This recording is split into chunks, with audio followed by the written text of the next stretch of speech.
Not trying to hate Knights of the Old Republic content, but this is fantastic. We're getting some stuff from the Clone Wars. We're basically getting two kit touch-ups, one for General Kenobi and Jedi Knight Anakin, and more or less a full rework, a dramatic upgrade to Ahsoka Tano. Pretty exciting, and I have some thoughts, and we're going to get a Zeta and General Kenobi, and Ahsoka's kit looks fantastic, and we're going to have to see how it plays out. It definitely looks like a very strong 3 versus 3 team.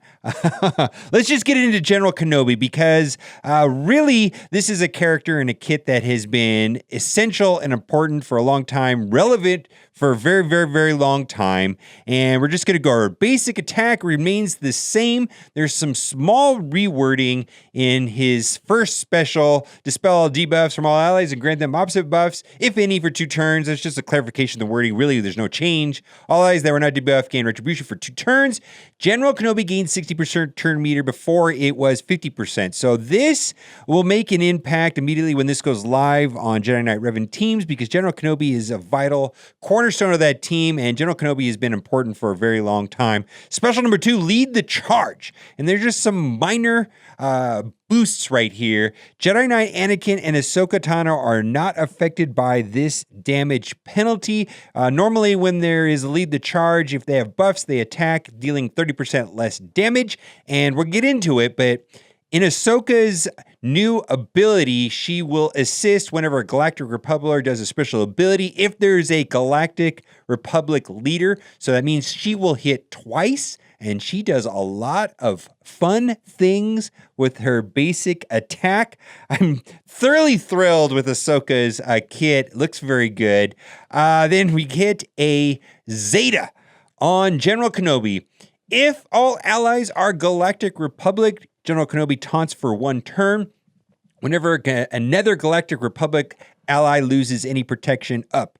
Boy, that means he's going to be taunting constantly. He already taunts quite a bit, unless he's got some sort of buff immunity on him. But having this ability on him is going to make him a really hassle to get through. I mean, I could only see some sort of nightmare where maybe with Grandmaster Yoda and Barriss, and Grandmaster Yoda is giving protection up all the time. Plus, Anakin's rework gives protection up all the time. So this is a Zeta that I probably won't be getting right away. It's a very specific thing. I actually suspect there's a missing piece to these reworks and these retouch-ups, because they're calling General Kenobi a touch-up. They're calling Jedi Knight Anakin a touch-up. I have a feeling that Jedi Knight Anakin is not getting a Zeta now, but will be getting a Zeta later. Let's say when Padme comes to the game. I just suspect that there's more going to happen with Jedi Anakin's kit. And this right here is probably not relevant today. So as far as I'm concerned, so far this rework basically is just a small boost in the turn meter. Doesn't really change a lot. Might make for a really fun team in 3 versus 3, running General Kenobi leader along with Anakin and Ahsoka Tano. Now, Jedi Knight Anakin actually had a rework way back in the day, and he was relevant for a little bit, but he has a good ship. And his ship was definitely a good counter, good ship. So I think a lot of people have this character. Basic attack remains the same. Deals a physical damage to target enemy within 80%. Before it was 70%. Still gets healing and buff immunity. Like that very much. Overpowering assault. Oh, this was a confusing ability, but it did a lot of damage. And there was a chance of getting exposed. It was kind of wonky. I didn't really like it. But there were times where it did tons of damage, and that mostly had to do with his unique. But basically, grant all allies offense up and critical chance up for 2 turns. That happens no matter what. More importantly, for each enemy critically hit, so you want to mod him for crit chance quite a bit. Gain protection up, 10% stacking to each Galactic Republic ally for 1 turn. This attack can't be evaded. Along with Ahsoka's abilities, which we're going to read here in a minute. It looks like there's a lot of ways of getting around foresight. And this actually does quite a bit of damage, especially if his unique Righteous Fury triggers. So I'm pretty excited about this. Plus, this protection up might give an incentive to actually use General Kenobi's Zeta, because that protection up falling off means that General Kenobi would be taunting all the time. And I suspect this is going to be a damage powerhouse. And I think Ahsoka is going to be a damage powerhouse. Now, what is missing so far is a Zeta, and there's no Zeta. And I suspect That is because of Padme. And at a minimum, I think these 3 characters are going to be used for something in sort of the Geonosis territory battles. We will see. Leader on the offensive pretty much stays exactly the same, just reworded, but his righteous fury, the wording on it was changed to Anakin takes a bonus turn, where before it gets 100% turn meter, and his attack deals 100% more damage. I think before it was 75% more damage. Now it does a lot of damage. So he should have a fairly significant damage boost, and taking a bonus turn is better than 100% turn meter, because if another character had 100% turn meter, then it was a coin flip on who went first, and that was kind of problematic. But taking a bonus turn means he gets to go right away, and I think that is fantastic. Now, we're going to get to the good part, is Ahsoka Tano. And this is a full-blown rework. It is not a kit touch-up, and I think this is fantastic. And I want to start with the unique first, because it was a little wonky before, but Ahsoka has 40% max health, 10% evasion, 10% critical chance, and 25 speed. These values are doubled when she has crit hit immunity, which she can get from General Kenobi. If Jedi Knight Anakin is an ally, Ahsoka gains critical hit immunity for 2 turns at the start of each encounter and whenever she uses a special ability. So she's going to have that all the time unless she has buff immunity on her. And this is the most important part.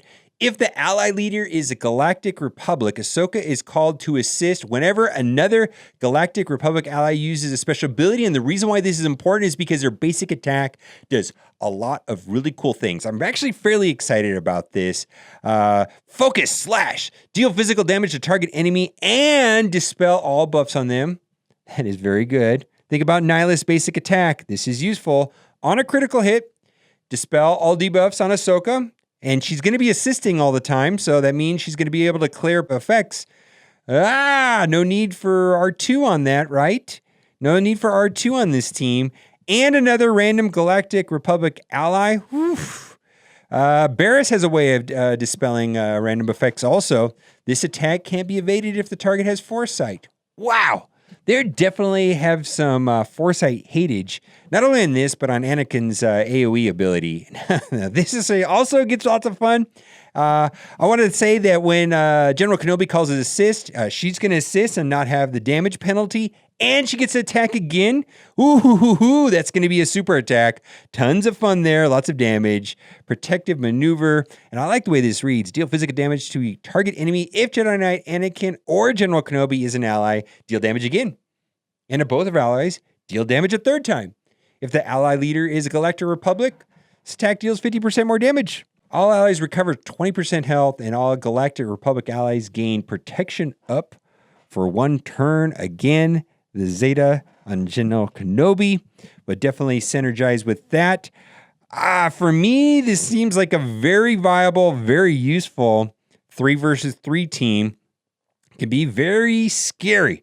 And so that wraps up the kits. I mean, I think it's a long time coming. This is pretty exciting stuff, but for me, it seems like there's a couple things missing, specifically from Jedi Knight Anakin. General Kenobi didn't need to be boosted. Ahsoka Tano has never been good. Boosting her makes a lot of sense. Jedi Knight Anakin is missing a Zeta, and it was only a touch-up. I imagine there's going to be a full rework and probably some sort of unique and synergy with Padme. I'm saying it right now. That seems very likely. Other thing, too, is Mace Windu needs a rework. I think that also makes a lot of sense. And there just seems like even in a 5 versus 5 team, tons of fun synergy with C-3PO and or Grandmaster Yoda. I can see some crazy teams. General Kenobi leadership has always worked well with Barriss. I think, Barriss would make sense on a team like that. We will have to see. Maybe there'll be a use for Qui-Gon Jinn and all of them together. Could make for a lot of fun. What do you guys think? I gotta say, General Kenobi, I gotta say, I'm pretty happy to get any kind of rework on these old characters, and I think a lot of people are gonna make good use of them. It'd be nice to have a use for Ahsoka. I haven't really got to use her too much ever in this game, and I do have her at gear 10, so other two I have at gear 12, so this is good stuff. Free reworks, better characters. Ahsoka's never really been that useful other than her ship. I'm pretty excited. I'm pretty hyped. Plus, I just love Clone Wars, and this is a big deal for me. All right, guys. Thanks for watching, and keep on gaming.